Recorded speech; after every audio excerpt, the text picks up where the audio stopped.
Isang araw, naisipan ko bumili ng pabango sa SM.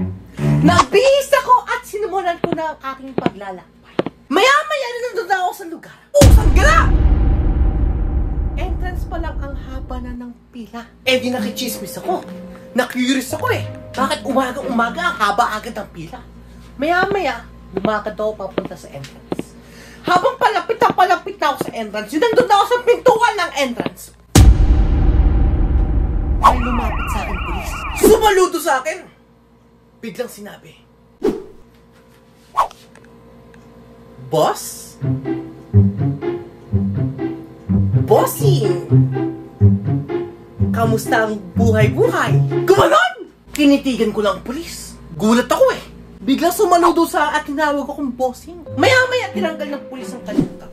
Pagkatanggal ng pulis ng kanyang cup, pusang gala! Nakilala ko! Si Chief! Naka-duty! Chief! Anyari?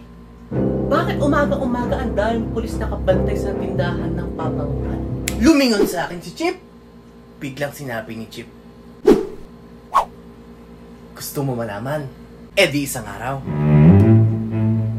may ngongo na balak bumili din ng pabango sa SM dahil may date. Ang pangalan ng ngongo na bibili ng pabango sa SM ay tinatawag natin Paing. Eh di pumasok na si Paing sa loob ng SM.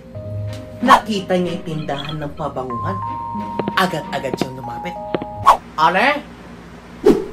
Mango? Hindi pinansin ng sales lady. Nilakasan ulit ni Paing ang boses niya. Ale! Mango! Biglang tumayo ang sales lady. Biglang sinabi, pabango po yan, sir. Hindi po yan pagkain. Kumuha ng pera si Paing. Biglang sinabi, alarm ako? Sir, pabango po yan, sir. Hindi po yan pagkain, sir. Napatrip sa Paing!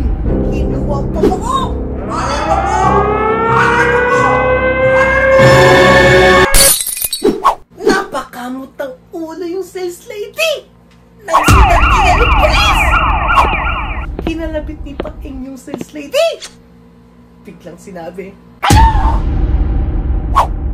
Honor! Masound!